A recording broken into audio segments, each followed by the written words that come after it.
Game 3 of the Blittle League season. Away game, Somerville Sunflowers versus the Transit Trilliums. At their home field, Switchyard 1. You are all on the red line. That for those of you outside of Boston, that is the MBTA system, the subway system here. Yeah, that's exactly where you hopped on at Davis Square, and you're heading inbound in the rear car. All of you, the whole team and Coach Martinez, you're all in uniform. Your equipment is in bags. Who is the captain for today's game against the Trilliums? That'll be me. All right, Darby.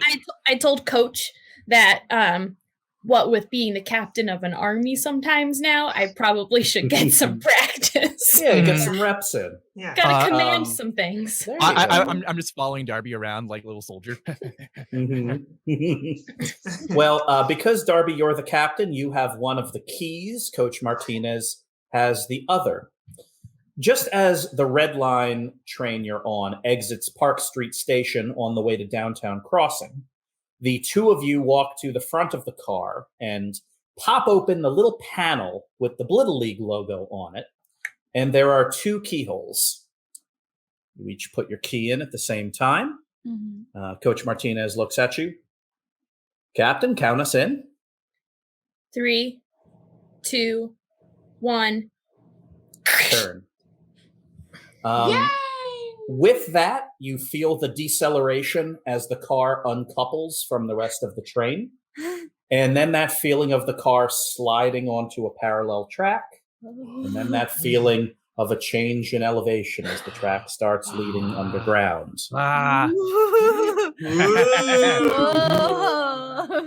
And then you hear over the announcer, "Bing bong! Next stop, Switchyard 1. Next stop, Switchyard 1. Everybody get your bags ready!" Oh, I get my bag. Thank you for riding the MBTA, and go Trilliums. Thank you, sir. The train car slides unpowered to the end of the line, and the doors open. And now the train car is the visiting team dugout of Switchyard 1. There's other people on the train, right? I don't know. Are there? Yeah, they are now. I go over and hand out popcorn to them. Okay, now you gotta watch the game. Oh, all right. Well, who is it? Who? Describe the person that's still on the train. Oh, this is a. She's wearing a power business suit. And it's Catherine. Hi, Catherine. Sure, Catherine. Thompson. She has a big sandwich. I can tell it's her. I can remember that sandwich anywhere. Yeah, this is Catherine Thompson. Isn't Boston a small town? Catherine Thompson is an adult, and that's very exciting. She's one of the adults that you have met in your journeys. She is an executive, and she definitely got in the wrong train car because she was focused on her sandwich, had her noise-canceling earbuds in, and looked up at all of you. Oh, the infield, the Sunflowers infield. Yeah. Hi, welcome. I'm sorry, but you got to watch your game. Well, go Sunflowers. Thanks for watching, Catherine. We really appreciate it. And I'm going to grab Catherine's hand and sort of tug her out of the train. Okay, all right. Well, here we are. Ms. Thompson, Yes. how is your sister? It's going to be up to you, Mindy. Or rather, it's going to be up to the dice that you roll. 2d6. I'm gonna also give you a +1 because you did give her good advice all the way back in episode 3. 2d6 +1. You try to be polite / nosy one time. Ooh, a 9? All right, a partial success.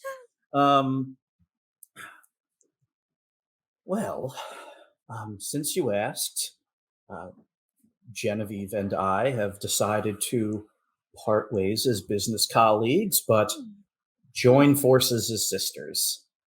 Oh, I was actually on my way to a funding meeting downtown for a new venture, but Well, I got on the wrong car, and so I'm probably going to have to dial in from the dugout here. Wow. Hmm. I'm glad to hear that news. That sounds good. You couldn't have possibly known what I was going through that day that we met. But you gave me very good advice. And I think it was just important for me to hear it. Wow. Well, like you say, there's no way I could have known what you were going through. So I'm very glad that my totally random advice helped you out. I'm gonna playfully start punching Mathers on the shoulder. Okay. It's time for me to warm up for my Blittle League game now. Enjoy your day, Miss Thompson. Okay, will do. Go Sunflowers. Yeah, go Sunflowers. Go Sunflowers! Go Go Sunflowers. sunflowers. Let's talk about Switchyard 1. Yes, please. It is an underground cathedral of brick and reinforced concrete and hanging industrial lights and railroad tracks and ancient train cars. Suspended high above the outfield are the large hanging power cables that connect to various transformers and splitters. It is, in point of fact, the beating heart of the MBTA's power system. And you all know from experience that a blaseball hitting one of those power lines will cause the ball to explode and result in a ground rule double. And it's so cool. It's like a firework. You also know that every so often, a train that needs to switch tracks will cross through the middle of the field at inopportune times. So you have to really pay attention as a base runner. The Trilliums are not here. Looks like we win. I don't think that's how that works, Zlobs. Well, it's almost game time. I'm gonna Let's go ask over Coach. to their Their What coach is happened? here. their Oh, who's your coaches coach? here. Who's your coach? Oh. Conductor Yoon. I'm gonna go up to Conductor Yoon as captain. Conductor Yoon, good afternoon. Captain Darby O'Darcy. That's me. Captain. I just noticed it's getting to be around, toward game time. My team here, we're all getting warmed up, and just wanted to see if your players are ready. Is this going to be some sort of fashionably late entrance? Just want to make sure that we're on the same page here, Coach. Well, Captain, very astute questions. Conductor Yoon has a big her clipboard is this big manual switchboard with a bunch of kind of little flipping numbers and letters on it, and she looks at it and puts it down and gestures with her eyes over to what should be an uninterrupted brick wall that stretches beyond the left field fence, but in point of fact there's a giant collapsed hole in it, and she just kind of gestures over to it. Looks like there was some sort of incident here. Well, sort of. I was told that you also had a situation with a rogue umpire last week. That we did. So that happened here as well? It did. The aftermath, well, we've cleaned up most of it, by the way. That was instead of practice this week.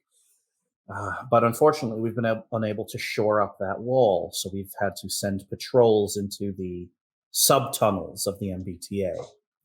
The Trillium were conducting patrols. We send them in cycles. But, well, the last patrol didn't check in, and so the rest of the team went and tried to get them. That was, she picks up the clipboard, 18 minutes, 35 seconds ago, and counting. Well, seems like you could probably use a little bit more human, etc., creature power. we can go into the subtunnels ourselves if you give us some pointers about where we were. Are there any gaps in the search? Well, that's a very good question. But first, let's make this official. Coach Martinez. Conductor Yoon. Shall we to the umpire, then? Zlobs, time to roll an umpire check. No! Why do I have to roll the umpire check? Oh, I hate this. Because you're the one this matters most to. Oh. 2d6, please. Just straight up? Not cool? Straight up, please. Not cool? Oh, we get a 9. All right. This is going to be Umpire Lee, the umpire that was here last week as well, whose suit was taken over by the kudzu virus. The fact that Umpire Lee is working this game again is a testament to the fact that over the last week or so, the Blittle League authorities confirmed the fact that none of the umpires, in point of fact, went rogue. This was a very, very dramatic computer virus. Yeah. So Umpire Lee is back wearing essentially scout armor. So instead of big, heavy, power armored suit, Umpire Lee is wearing like a flak jacket and like a kind of a pot helmet. So she doesn't look nearly as imposing as she would if she was in an 8-foot tall metal sarcophagus. But she's there and she consults with the other teams, and they agree to delay the first pitch while the Sunflowers go and try to find the Trilliums. So now that is officially out of the way, Conductor Yoon kind of gives you a rundown of everything that she knows. So Darby, why don't you roll 2d6 plus sharp to... actually, this is going to be read a bad situation. Because the fact of the matter is the Trilliums are a very powerful team, have gone missing, and they've been missing for 18 and a half minutes on their home field. So this is all read a bad situation. That would be a 7. You can ask one question from the read a bad situation list.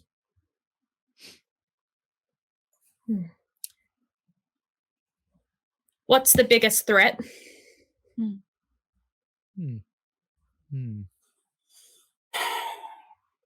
The biggest threat is that there is something violent but chaotic down here.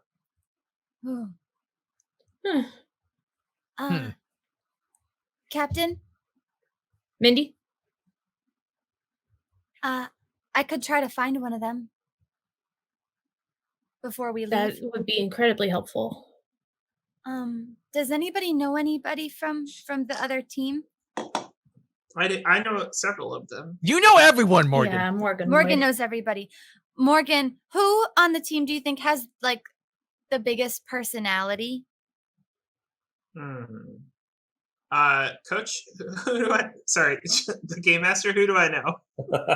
So we've got 2 named characters. We have Pinball Parsons, their starting pitcher and captain. And then Inbound, the first base person who's a living computer. However, in addition to those 2, there is a third, let's say their catcher, who the chat is going to tell us about. So chat, give us a name for the catcher.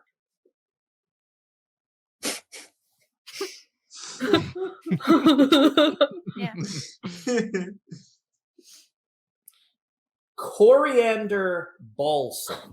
Oh, great name.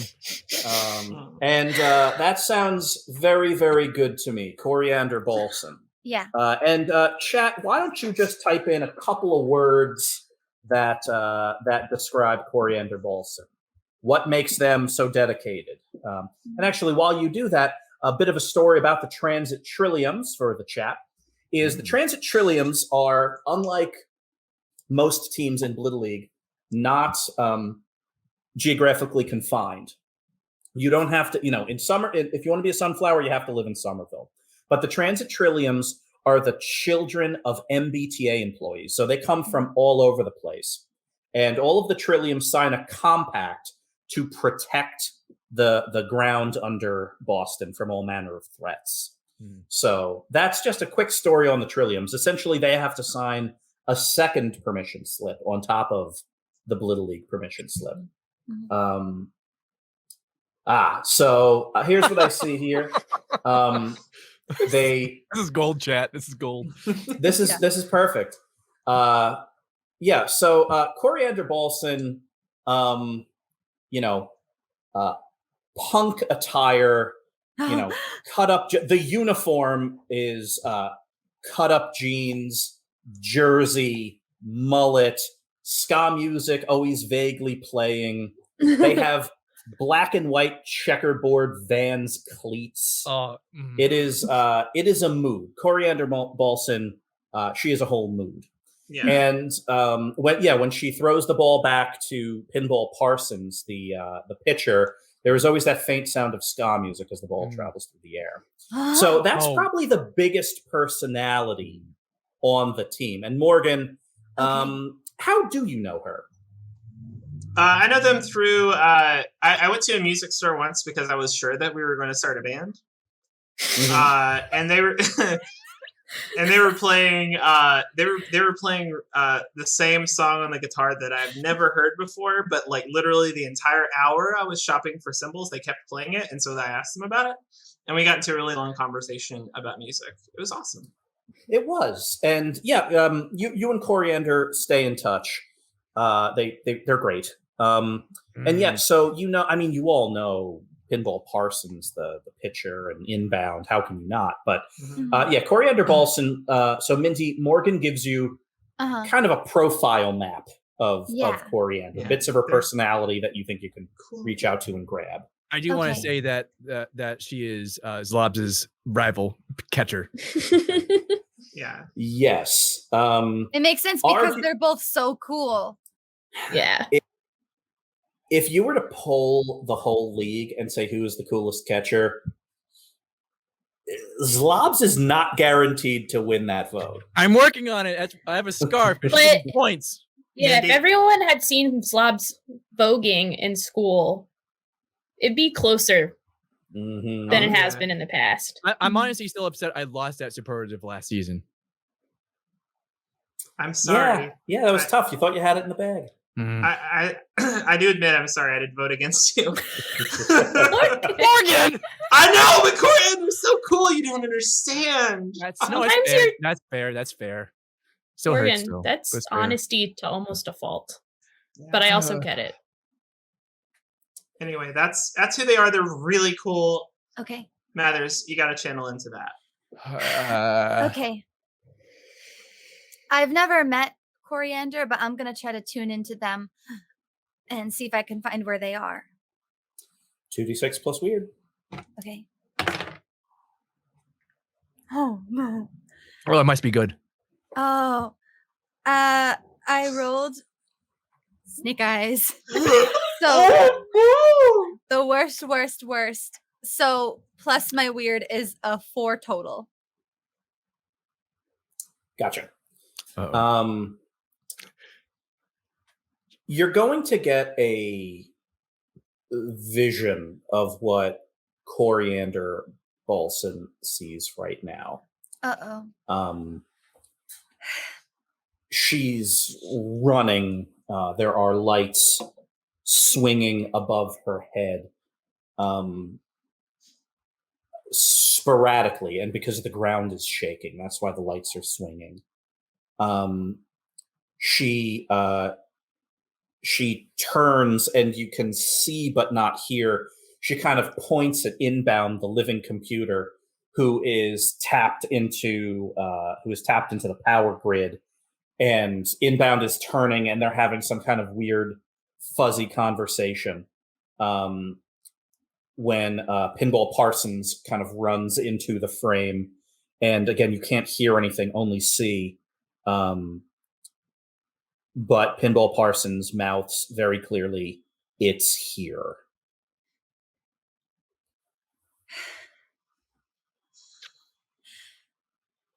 I know where they are. Oh, that's good. But it might be too late. What? What? It's there. Yeah. Then we need to be there now. Let's go. I run. All I'm right, gonna chase whichever- Zlobs. Sure, Zlobs, you're in the lead here. What's your approach? Essentially, you were about to kind of get this big download of information from Conductor Yoon, but don't Mindy need that. tapped in and realized, oh no, this is happening now. Yeah. And because of that, you just kind of have to sprint through the tunnels. So, Zlobs, what is your approach to getting through the tunnels? You don't have the sun to navigate by. You're underground. There are third rails. There are swinging lights. There are signs with other signs on top of them. What's your approach? I would like to run recklessly, but because my sister took out my eye last episode and put in an eye that can see electricity where it comes from, I want to see if I can notice any disturbances and follow that. I imagine because all these threaded rails, I imagine some sort of monster will cause some sort of disturbance. Gotcha. I will let you roll 2d6 plus sharp to investigate a mystery. Boom. Oh, thank goodness, 7. All right, you can ask one question from the investigate a mystery list. Oh, how lovely. I usually don't get to do this. Where did it go? So Mindy was able to give you a general direction. You are now able to get a distance. It is, well, terrifyingly, remarkably close by. Great. It is a few hundred feet ahead and down some other level in the ground. So there's a lot of all of you kind of sprinting. The rest of the sunflowers are with you, but they're all kind of scattering, into various tunnels. I jump down. Yep, you find there's a service ladder that Zlobs. You end up sliding down. Darby, Morgan, I jump Mindy, down. you follow. I jump down. You jump down. No problem. You kind of hit the ground. It's a 20-foot drop. But all of you make it down. Zlobs, you're kind of sprinting forward. I'm gonna go to Darcy and go like this to get down. Oh yeah. I'm gonna pick up Morgan, drop her, fly down, and catch her right before she hits the ground. Why? It's the fastest way. Darcy, never do that again. Wait, no, do it every time. I am running and I am the slowest, so I'm the last to come, and We'll catch you. And I don't actually notice. I trip and fall. I'm like, wait, where'd they go? And then I fall down after them. You do. I hope Zlobs catches me. Yes, I'm the catcher. That's what I do. There it is. That's his job. So all of you fall, glide, or controlled descent as a team into the subterranean tunnels below the train lines. And all of you start moving forward. Lights are swinging overhead. You hear the sound of gunfire in the distance. And based on the combination of Mindy attuning to coriander and Zlobs getting a sense of electricity, where kind of where it is, a few hundred feet ahead, around some bends. At this moment, Zlobs, you see, and Morgan, you sense the power running through the walls here gets cut 300 feet away, and all of a sudden you're all in darkness. Uh-oh. Oh no. Oh no, I need this. I need this. I need this to see. I pull out my sword. It's not a lot to see by, but a little bit. I can certainly see when I have it out. All right. I'm usually reckless, but I'm not reckless to run around here without being able to see. I guess we'll stay close. Yeah, right. I'm gonna get behind Darby and we can go back to back. I'll take point if that's okay. Mm-hmm. Great. I undo a couple grenades just in case. Mindy, you with us? Yeah, I take out my big knife. Is Catherine here? No. Okay, good. No. Wait, why would Catherine be here? Catherine sometimes gets in the middle of business where maybe she shouldn't be. Oh, true. Oh, since Catherine we're hasn't bringing it finished up, her Darby, No. Oh no! Why would you say that? Why don't you give me 2d6 plus charm? Oh, Charm? Charm. 5. Oh, respectable. So you're swinging around the flaming sword, and when you turn and make sure Mindy is with you, the flaming sword illuminates adult Catherine Thompson, who's standing a few feet behind holding popcorn. Catherine? Can I have some popcorn? Is this part of the game? Well, no, but this isn't that unusual for Blittle League. But the game is delayed. Catherine, I need you to stay behind us. Okay. But stay with us. Yeah. I have a Okay. question. Catherine, why did you go down here? Well, the players went down here, and the umpire waved her arms like this, and I just figured that, this was a Blittle League thing, and since I'm here anyway, I'm still on my conference call. Oh, how's it going? Pretty good. We're trying to get good terms. Catherine, you. join us in the huddle. Okay, Catherine, listen. It's extremely important that we stay safe down here. Mhm. And it's extremely, extremely important that we get the other team back safely so we can all start this game as soon as possible. Mm-hmm. And they'll be safe. All right. And that Catherine, they'll be safe, but also so we can play the game. Yeah. Some of us have guests who might be coming to the game. Oh. We got to get moving. But Catherine, if you have like a pen or something you can use as a weapon, you might want to get that out right now. Here you go, Catherine. I hand her three grenades. Oh, all right. I'm You ready. know how those work, Catherine? I've seen movies. Okay. That's how I learned. Well, Okay, team. All Let's right, one. trundle. Oh wait, what are we going in on, Captain? Going in on sunflowers. Get that beast. Sunflowers. Get that beast. Whatever it is. Whatever it is. All right, I take so point.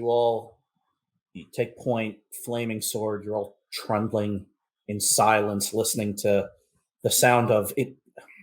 Maybe it's battle. It sounds more like just destruction. You could cut the tension with a knife. my name. Sorry. Morgan, you okay? Yeah, I had a lot of pizza earlier. Dairy makes you phlegmy. I don't know Well, if it's that though. I love milk. You can't buy 17.5% equity and then still get top line points. You can't do both. Miss Catherine? Thompson. Miss Thompson.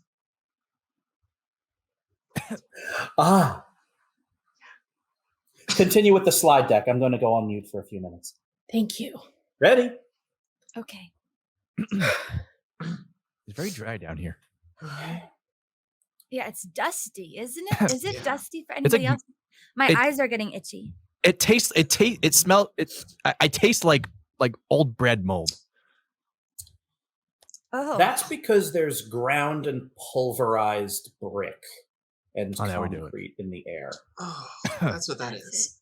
Darby, you hold your sword up and you are looking up into a giant hole. What? This isn't some kind of air shaft or vent or anything. It's like something chewed its way down here. Hmm. It's I- probably 10 feet across. I throw a flashbang. All right, everyone, look. All right. Uh-oh. 2d6 plus cool. Oh, darn right. This is pure timing. 9. Good. Okay.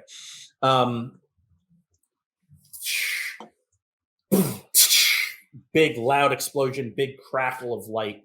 Oh, I'm the only one who has sunglasses on. Oops. Yeah. That stings the eyes. But you look up and that giant chewed hole goes on a bit of an angle, but you're pretty sure it goes 50 feet up to the surface. I'm going to fly up. All the way up? Mm-hmm. I'm gonna go just take a quick scan of this hole, see if there's anything that'll give us an idea what we're working with here. Good luck, Captain. Uh-oh, now it's dark here. Uh-oh. I'll take some electricity and like shoot it into a nearby light bulb. Sure. Yeah, you pull a couple of industrial light bulbs off the wall and just run some current through them, and Just to get the so filament lit. cool. Mhm. Oh, Morgan, that's so cool. Thanks.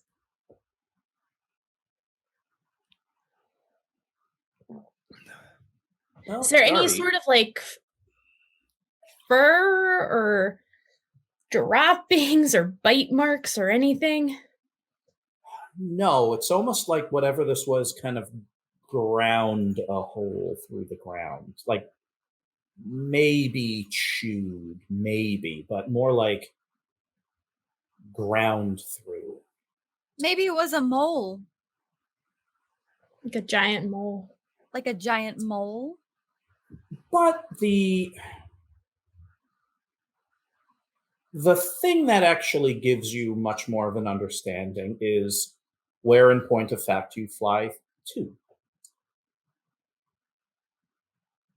You are in the Jurassic exhibit of the Museum of Science.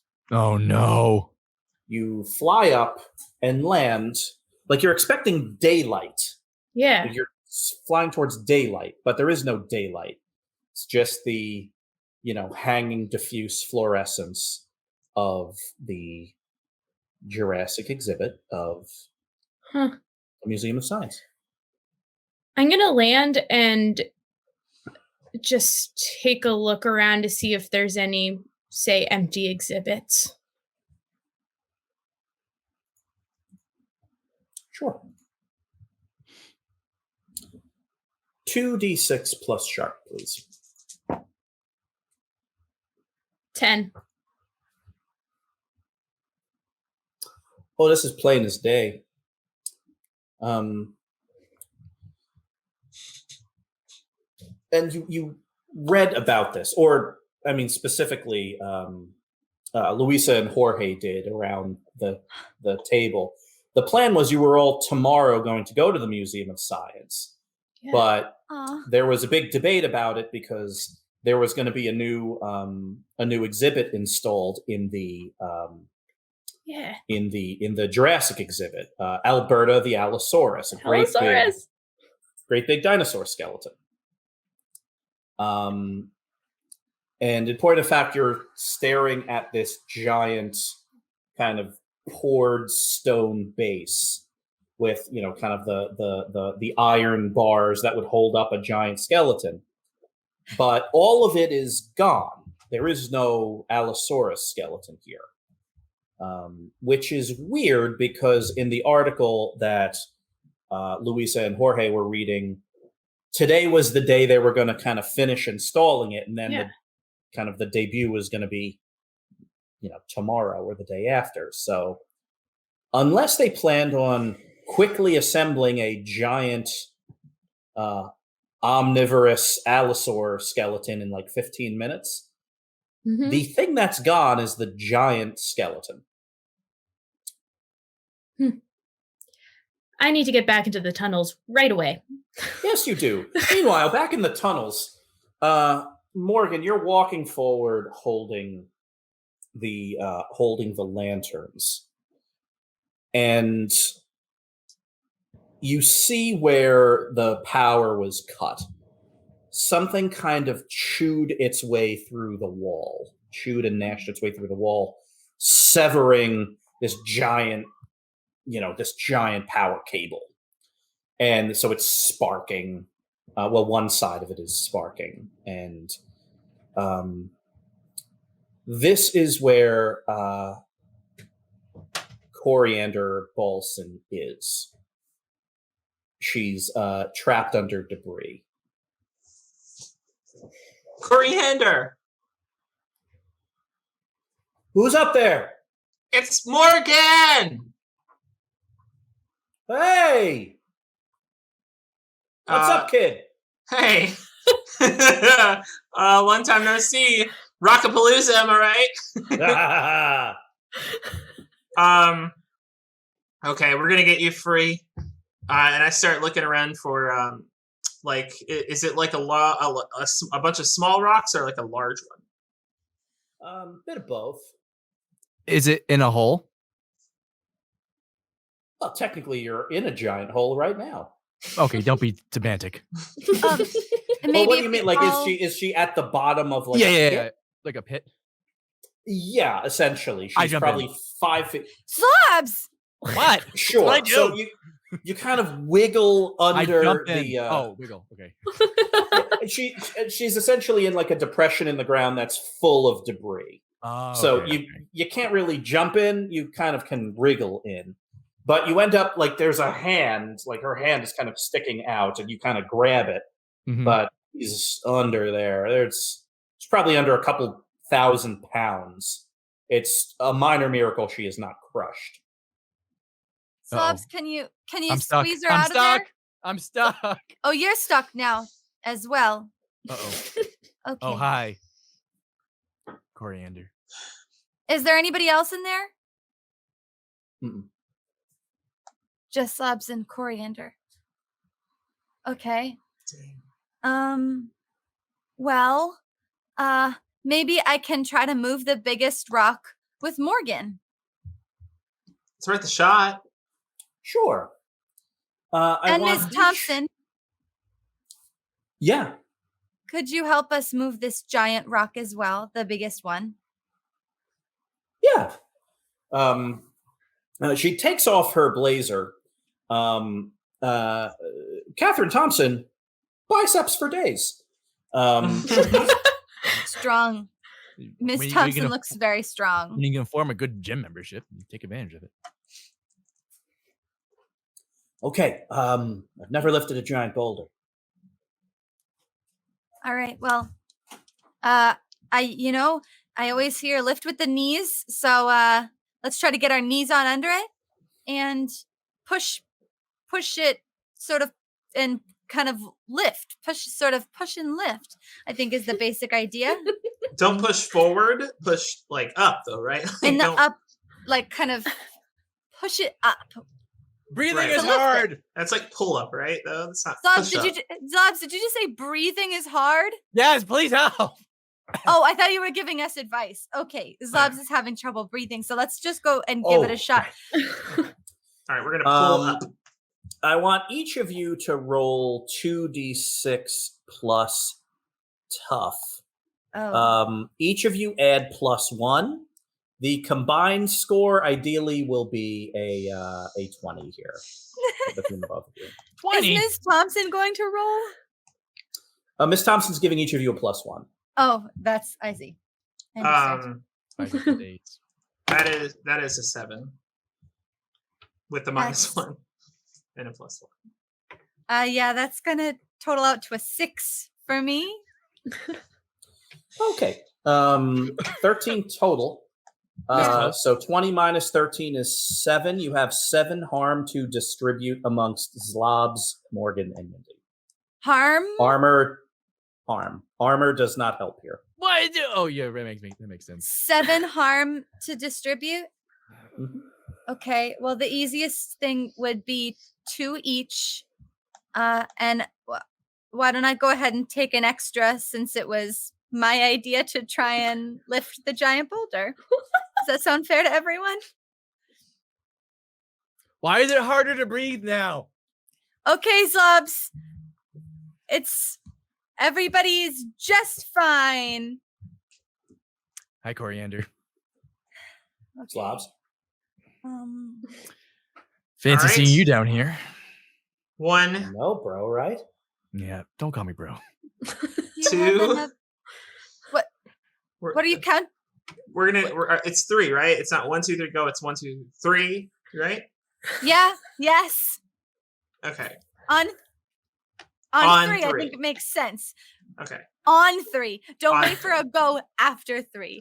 Okay. When you hear the number 3, we lift it together. Miss Thompson, are you ready? Ready? My ribs are cracking. Okay. All right. Let's go. This Sorry, will I'm be getting stressed. easy. 1, 2, 2, 3. 3, go. Oh no, I'm so sorry. Ow! Ow! Ow! Ow! Ow! Ow. Okay. That did not work. I'm a tactical genius. Can I find the best way out and leave no one behind underneath this pile of stone? As my ribs crack. Zlobs cracked his ribs. Morgan, are you okay? I didn't crack my ribs. It was a pile of debris. I hurt my finger so bad, Mindy. It's like bleeding. 2d6 plus sharp. I dropped the boulder on my foot. Great. A 5.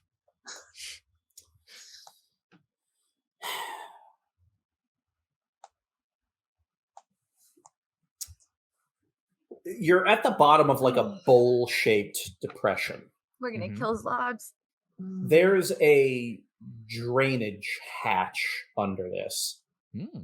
You could get Coriander to safety by telling her to get down that hatch. But from where you are, you can't get to it. So for a 5, you're trapped under here, but Coriander can escape. Hey, Coriander. On your 5:30, there's a storm drain. Easy way out. How do you not see that? Oh, because it's dark in here. That makes sense. Do you feel it? Do you feel it with your toe? I do. It's under my back. Okay. All right. Here, let me push up a little bit. Give you a little room. Got it. And she kind of sidles under a boulder. And Hi, Coriander. See you on the field, kids. And with that, she kind of pulls a pneumatic release, and like a hatch opens. She just kind of falls. And you hear after a second or two the sound of like a loud splash. Oh, as she leaves, like there's less pulling it up, and Zlob's arms gets caught underneath a rock. Uh oh. How long would it? Well, Did you see how cool they were? Yeah, front row seat. It was great. They're pretty cool, yeah. Oh my! I'm Darby. As soon as I get back and assess the situation that's happening, I'm gonna fly over and just grab Zlobs by the hat and just try to lift him straight up out of that pit. I'm trapped under so much debris. 2d6 plus tough. Oh no. 8. Okay. You have 2 harm to distribute between yourself and Zlobs. I'll take them both. You Darby's do. tough. So yeah, this is a strain, and you feel your arms start to give, and something pops in your lower back. Oh. But you end up kind of pulling Zlobs out the rest of the way. Hi, All right, Kayleigh. Zlobs. Okay. I'm back. Does It's anyone- an Zlobs? Alice. Mindy, Darcy, Band-Aid. Yes, I'll thank you. take that. I'm on the ground band-aiding my crunched foot. I band-aid my broken rib. I Yeah, Band-Aid my pointer finger. Oh, you need the pitch, Morgan. You okay? Okay, team. Hurts. Team, Well, I have yes. information. Captain. Captain. Okay, above us, directly above us, is the Museum of Science, and there is an Allosaurus that I was supposed to go see tomorrow. I think you all were maybe all going to come too. Anyway, field trip canceled because the Allosaurus is out and maybe alive. Basically, we need to find the dinosaur. The Allosaurus. This is exciting. Mindy, could you please describe an Allosaurus for me? An Allosaurus? Yeah, isn't that like when like a word means the same thing as another word? That's a word- Theosaurus. A Theosaurus? Okay, thank you. Yeah, I always get those mixed up. Yeah, Allosaurus is like when you eat meat, right? No, that's a carnivore? Oh, I'm sorry.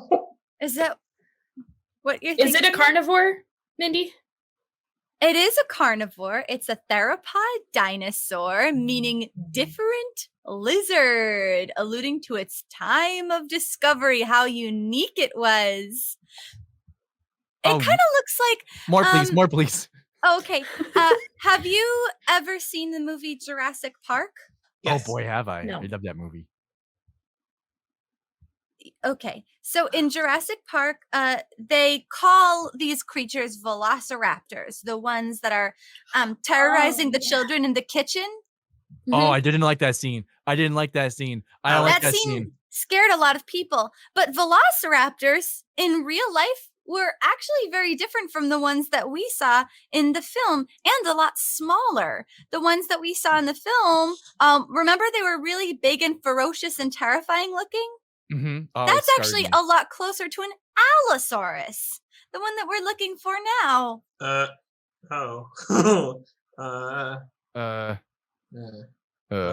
Okay. Oh. Wait, just the skeleton, right? Unknown. Okay. But I didn't see it in the vision.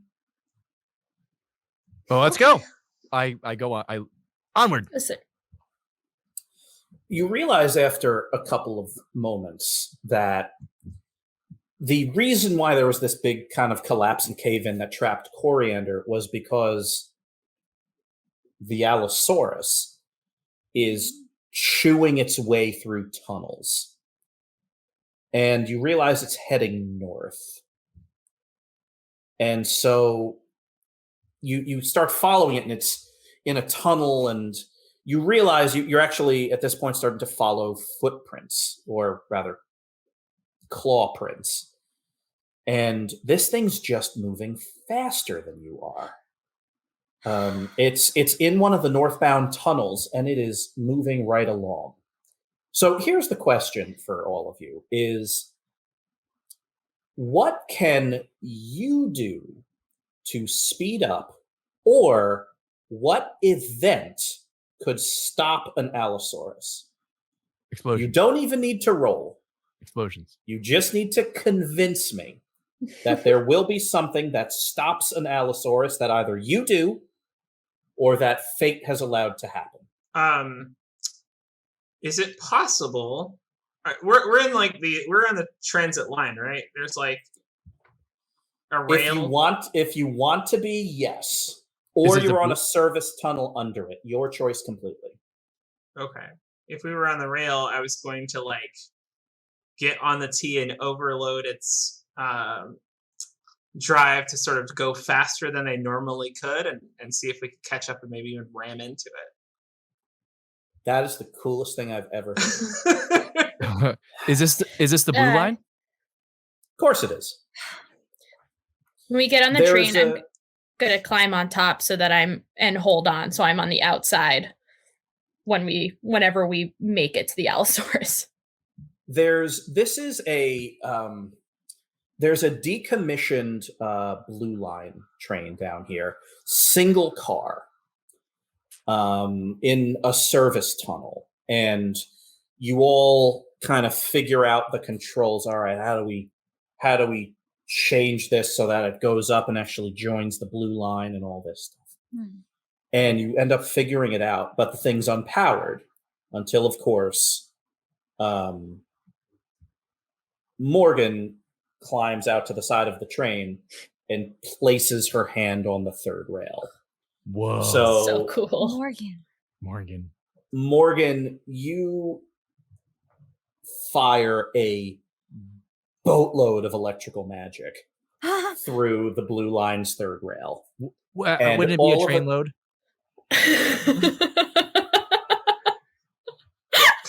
I can be semantic too, sir.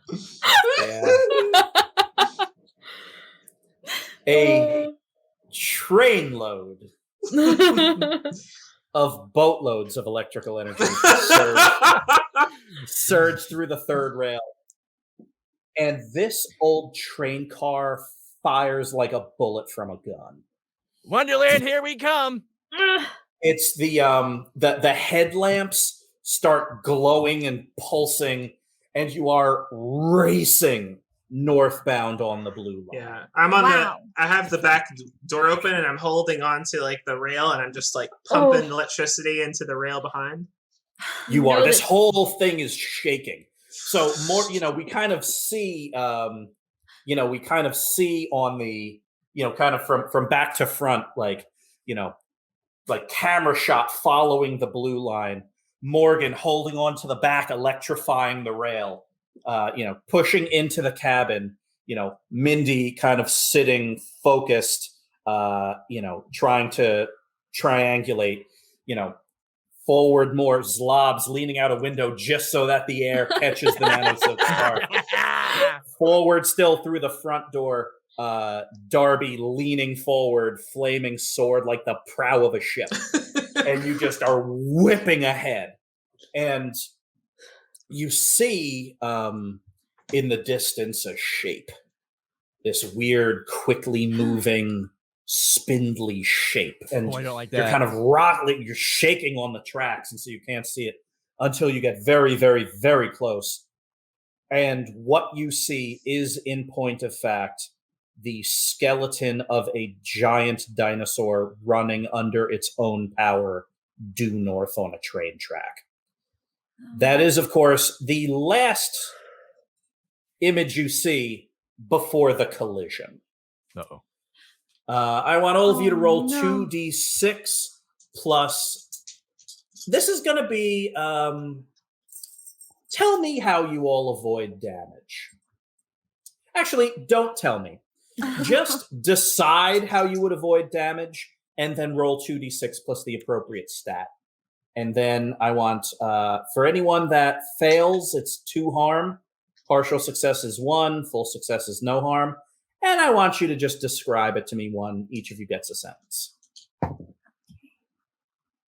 Oof. It was 2d6 straight. 2d6 plus whatever stat you want to add based on Okay. how you want to get out of this. Here. Oh. Right. And then you're going to narrate to me how it went as you slam a train into a dinosaur. Really quickly. Do people announce this is happening? Yeah. Okay, Ne- 'cause I'm back there. Yeah. Next stop, dinosaur. All right, great. Then what I'm going to do personally is I'm going to jump out the back and start shooting shields at people. Oh, Sounds pretty good to you me. gem. So you roll? Did you roll 2d6 plus weird yet? Nope. So here that goes. 2d6. Oh man, sorry. I'm using a touchpad. 2d6 weird. Oops, I deleted it instead of added it. I'm a mess. That's not good. Try that again. Roll please. That is an 8. Noted. How's everyone? What is everyone else doing at the moment of impact? Just narrate it to me and tell me if you take harm or not.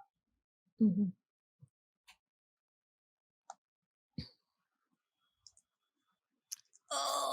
I'm going to. I did not. I get a partial success, but I have armor, so I make my way to the control part of the car. Elbow out the window, and ride it out, baby. So when this thing smashes into the dinosaur, you are kind of thrown bodily into the dinosaur. Oh, that's yes. Yeah. And so now there is, for just a fraction of a moment before you all figure out what's about to happen, you are full on riding this dinosaur skeleton. No harm comes to you. Thank you, Armor. Who's next? What did you do? Since I'm riding that train like I'm like the prow of a ship, like you said, right before the moment of impact, when the dinosaur, the ribs are just right in front of me, I'm just gonna push off the front of the train, so I just glide ahead and then do a spin and take a swipe with my sword. And I got Awesome. an 8. Nice. So you're going to take 1 harm, but you're also going to attack this thing. We'll figure out Morgan's defensive magic in a little bit, in point of fact. But do your damage. 2d6 plus. Oh wait, sorry. No, this is your sword just does an automatic amount. It does 3 harm because it's a giant flaming sword. Mm-hmm. So yeah, you kind of leap out, take a big swing, kind of smash the Allosaurus against the back of its kind of thick, craggy skull, and it kind of bends forward into the ground. Like essentially, you kind of swing and it lowers its head, and Zlobs kind of torpedoes out under you and grabs onto its shoulders. Mindy, what about you? I am looking around for the best way out of the train that's about to crash, and I see a pull this in case of emergency. This is an emergency. So I pull it to exit the train, and the only thing strong enough to hold me, I think, is my nano silk scarf. So I pull it out of my shoe, wrap it above the top line, and see if I can hold on for dear life above myself. Sure. And what did you get? Oh, I rolled a 9. Okay. All it costs you is 1 harm. So Darby took 1 harm. Mindy took 1 harm. So Morgan, your magical spell protected them. Essentially, yeah, Mindy, you kind of pull the emergency, get the silk, and kind of like wrap it up above your head, and boom, you kind of shoot out of the train and are just kind of hanging by the scarf in the tunnel. So I am hanging, but also I am now unstable. Oh. Okay. Well, depending on how things work the rest of the game, there will be added effects to partial successes. We'll cross those bridges when we come to them. Okay. Oh, I love bridges. Yeah. Oh, where's Catherine? That's a good question. We don't know where she is. Yeah, the chat needs to know. She's wandering the lines. I'm assuming she didn't get on the train with us. But I don't know. Things were moving pretty quick at that point. Yeah, it's tough to say. At this point, you knew where the Allosaurus was. You were charging up the line. You know, heat of battle. You don't know. But in any event, here's how kind of things are in this moment. The blue line train is now tipped on its side and partially slammed into the retaining wall of the tunnel. Morgan, you are just releasing your magical defensive bubble. Mindy, you are hanging from the roof. Darby, you are just sliding across the ground with a flaming sword. Zlobs, you are riding a bucking Allosaurus skeleton. I want one of you to, whoever's feeling lucky, whoever thinks they're going to go first, to just give me a 2d6 plus sharp roll, please. Oh, I have an idea. Can I go? Sure. Great. Sharp is an 11. Thank you very much. Whoa. Wow. Well, I am going to give you the item of consequence here. Oh, the what? The item of consequence. That sounds very scary. I'm not sure I want that anymore. A dinosaur skeleton should not be alive, nor should it be running around in the subway, nor should it be heading north with unerring purpose. It doesn't have sinew. Its bones are not connected. This thing is a museum piece. Yeah. So why, Zlobs, you ask yourself as you're riding it like a bull, why is it alive? I wonder why. And you realize it probably has something to do with the red light glowing from within its skull. Oh, that's where I was going to go. Perfect. Yeah. There's something in there. What do you want to do? I want to go inside the skull. I want to scuttle inside of it. Scuttle inside it? Side of it. Inside his skull, yes. Okay. Sure. Let's have you roll. I'm gonna call this 2d6 plus tough. Tough? Not acting under pressure? Okay. You've made a compelling case. You're acting under pressure. So that's a cool then, right? Yes. Oh, perfect. I rolled a 7, but it's plus 3, 10. You're in. So the skull of this thing is the size of you. Its jaws are the size of you, and this thing is running, and its kind of jaws are snapping. And you realize as you kind of climb, you are climbing on a living skeleton, and you appreciate the gravity of that moment. but not so much that you don't time this just right. And as it opens its mouth, you kind of roll kind of around the side, grab a tooth, which, by the way, is the size of a doorknob, and kind of pull yourself into its skull. If I don't so get you are in superlative- its mouth / skull. If I don't get superlative for coolest of the year, then it's rigged. So you are now bouncing around in here, and you see it. That's super weird. Big glowing red crystal, roughly the size of a Blaseball, kind of floating in the back of its head. Fantastic. Emergency Pulsing red cord. energy. Emergency cord. And I jump out of the mouth. So you're going to detonate a bunch of grenades in its head. Oh, all of the grenades, John. Okay, fair. Zlobs. I'm going to jump out. I wanted to go see that skeleton. That's a piece of history. You're It's a seeing it now, monster. Darcy. Fair. All right. Let's roll to kick some butt. Oh, good.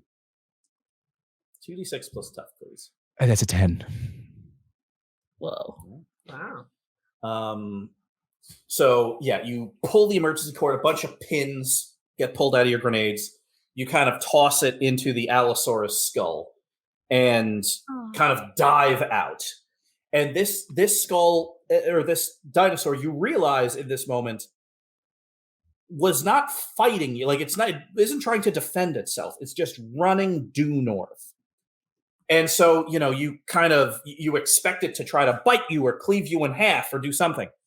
It doesn't. It just keeps running. Uh-oh. And it gets, another 20, 30 feet away. Big explosion of grenades, and it kind of slams itself into a wall.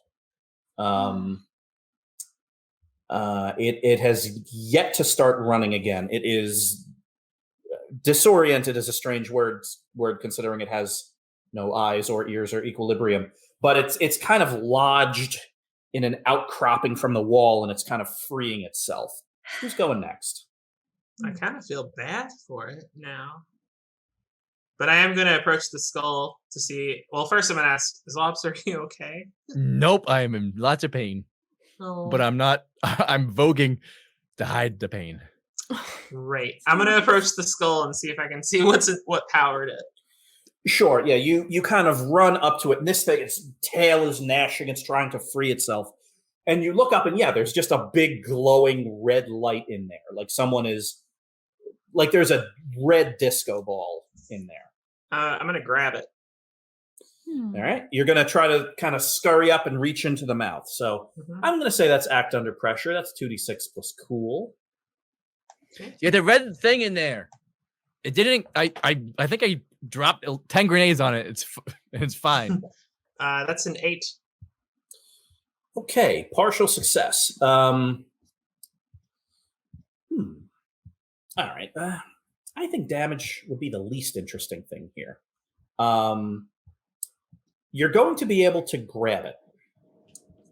So you kind of pop up and crawl in, and like its mouth is kind of snapping a little bit, and you reach out and you grab the red stone, which is kind of hovering in its skull cavity. And in that moment, you are no longer under Boston. You are no longer wrestling a giant dinosaur. You are sitting in a circle chanting with 2 witches named Mary and Martha. And both of them open their eyes and look at you. What? And then close their eyes very quickly. And all of a sudden, boom, you are thrown back out of the dinosaur. Morgan! Holding the red stone. Mary and Martha.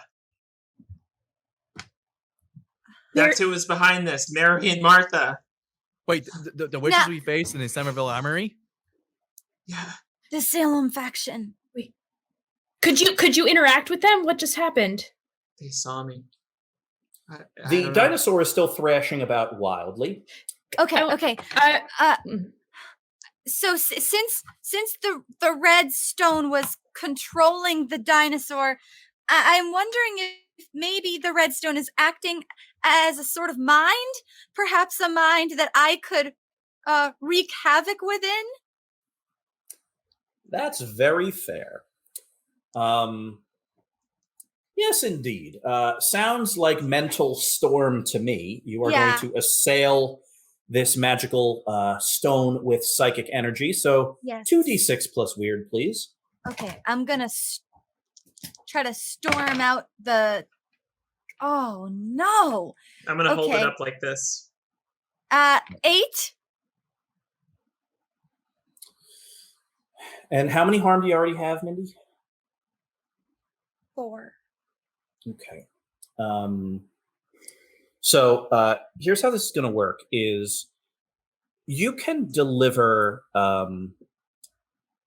Well, I'll put it to you this way: you're pretty sure once you start interacting with this thing, that dealing 3 harm to the stone is going to break it. But for every harm you put on the stone, you must yourself take some harm. 1-for-1 trade. Oh, that's how you die. Don't do that.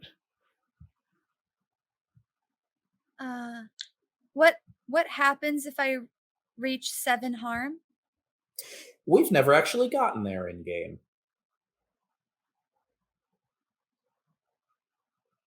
Don't do anything that's gonna But hurt what- yourself, Mathers. But what happens? You're not going to die, but you will be out of action. Okay. I'm gonna take out the whole thing to help my friends. You grab it and you hold onto it and you just channel, like Morgan's holding it up and you kind of get your hands on it and channel just a train load of psychic energy into this thing.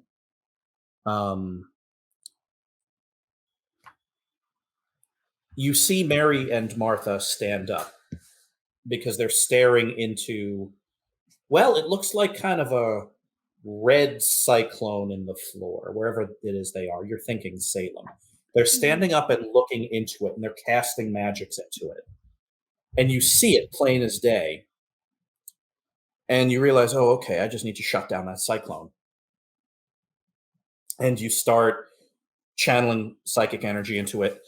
And all of a sudden, Mary's fingers, as she's trying to cast spells, start to twist and gnarl and break.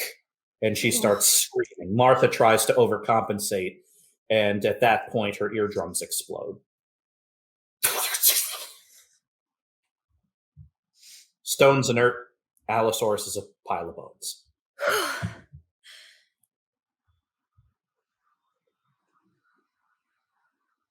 Mindy? Mindy, you're starting to lose peripheral vision. Mathers, are you okay? Mindy, Mindy? Mindy. I'm Mathers. gonna go up and just grab her before she pet. Oh, whoops. I- I pick her up. Mindy.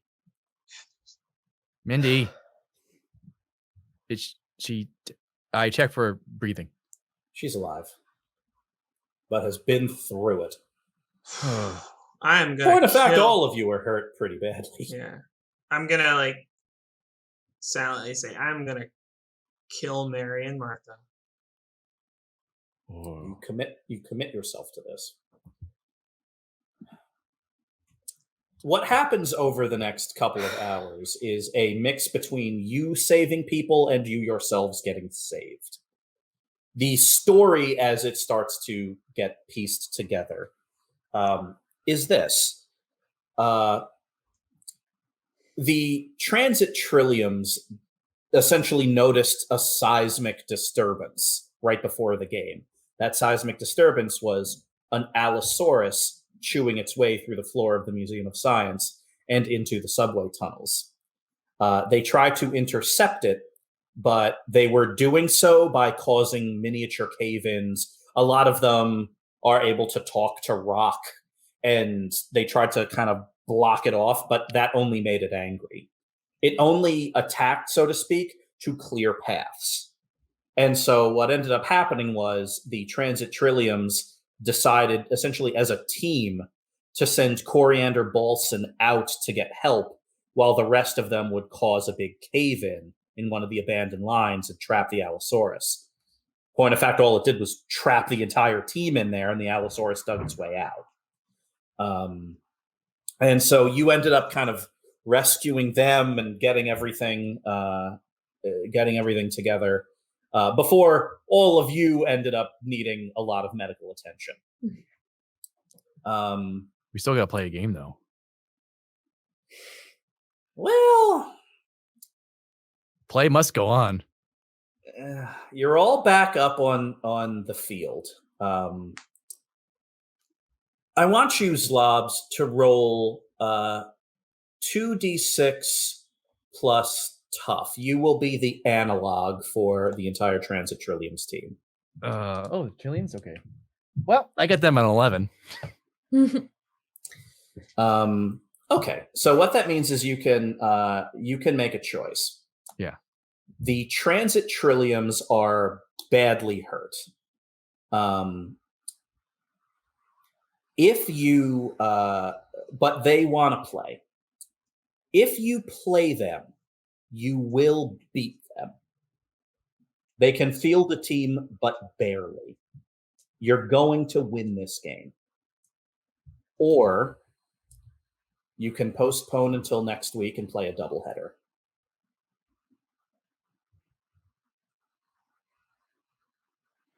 When they're back at full strength.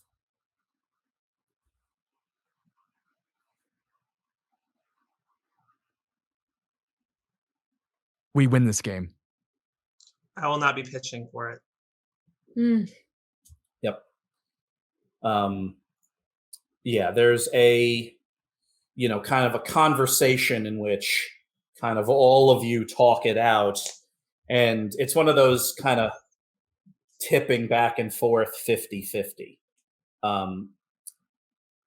But eventually the Pinball Parsons looks at you, Darby. Well, Captain, we can play if you can. We can play. It's your field. If you want to go on, then we're ready. And so you all take the field.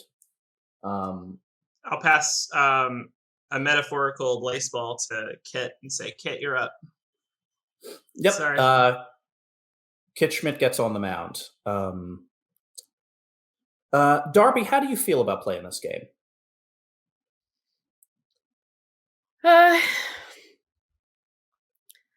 I'm torn because part of me feels like we're Blittle Leaguers. We play through the storm. At the same time, I see that we have the advantage right now, which I don't love playing when we have the advantage because of something bad that happened.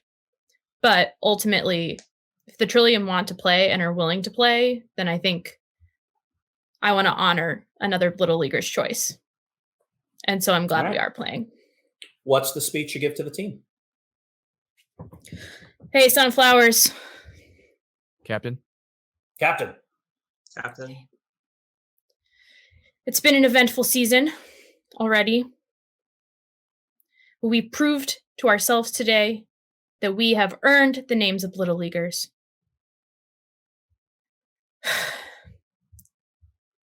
And our opponents did too. We're playing down a few players and there as well.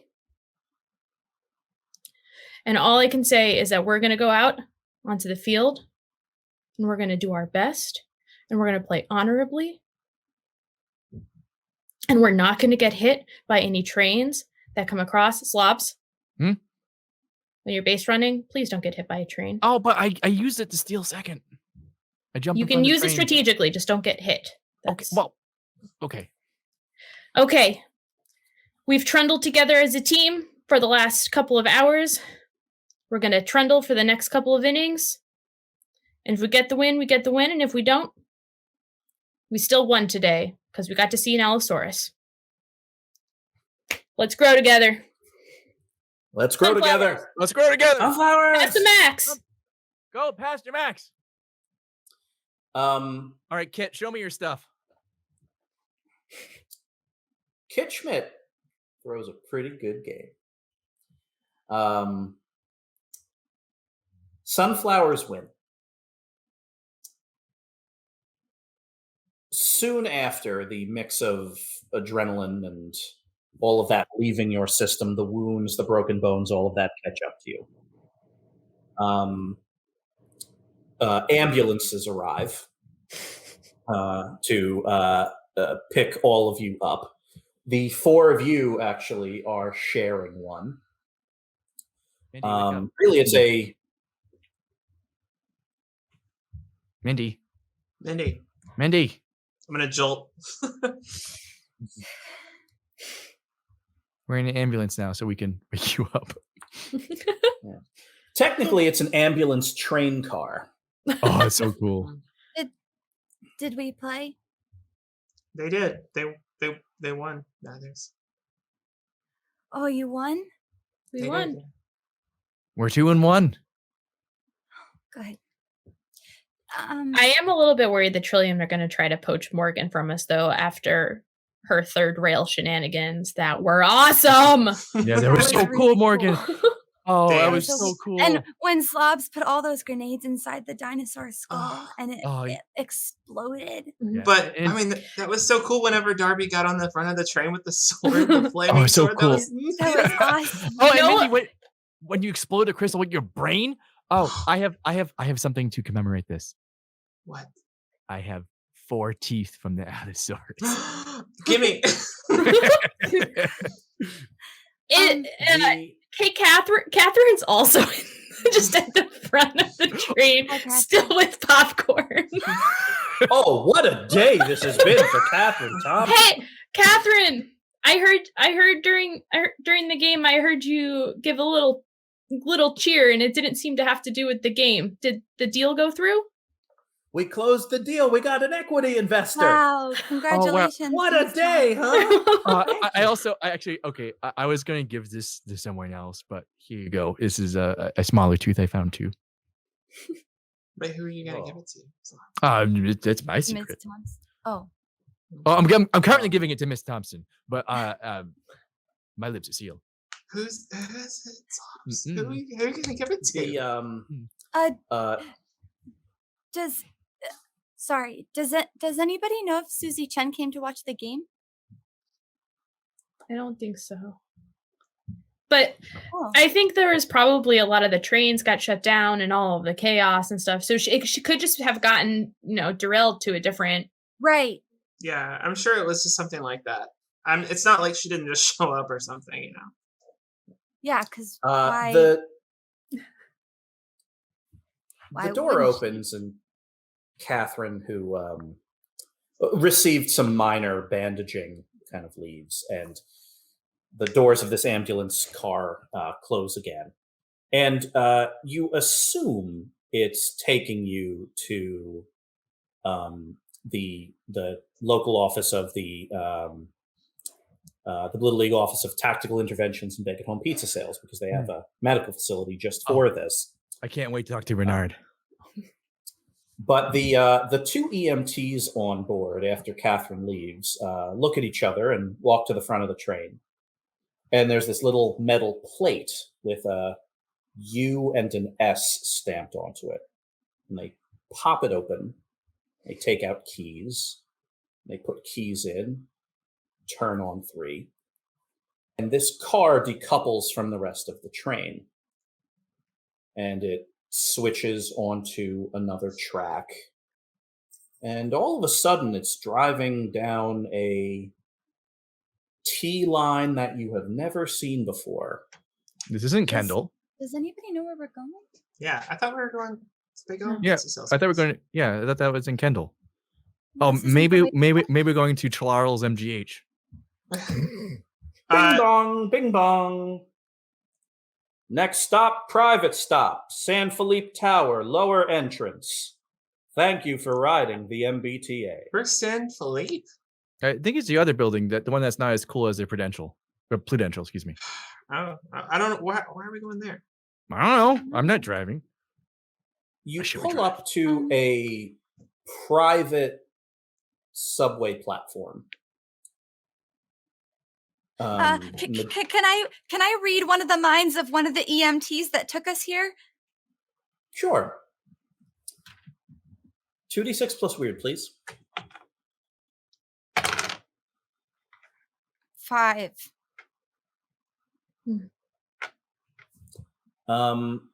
You can ask one question from the read a bad situation list. It's going to be bad news.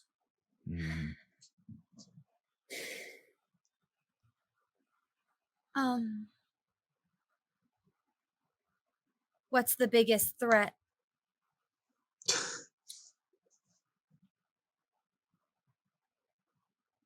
You don't know her. You have never seen her before in your life. But the biggest threat is standing on the platform, staring at the train dispassionately as it pulls up.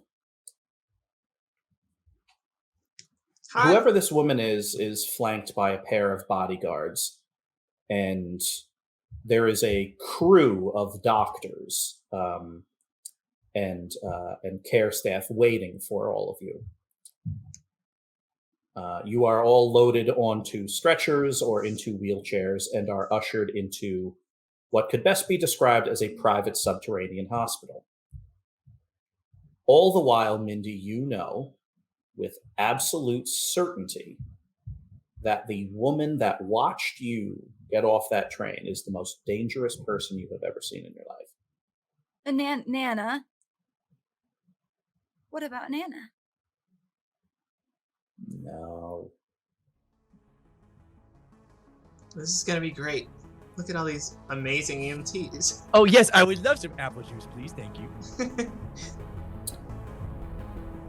As the doors close and you start descending into this private hospital, the woman walks in front of the doorway, and just as the doors start to slide, Mindy, you notice that she is wearing a really nice scarf.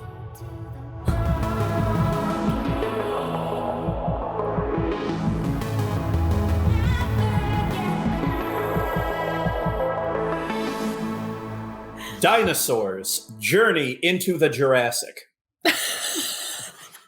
Spotlights lighting up the sky.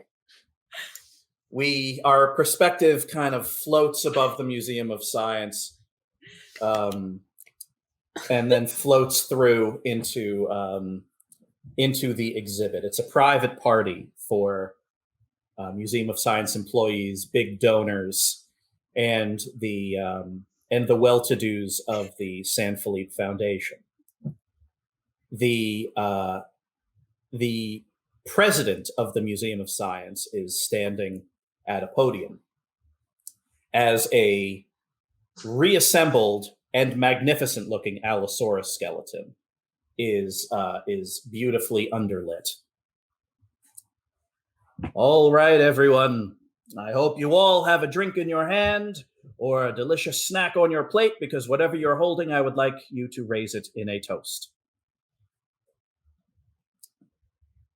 This magnificent exhibit and this magnificent specimen is all due to one person and the foundation that she developed.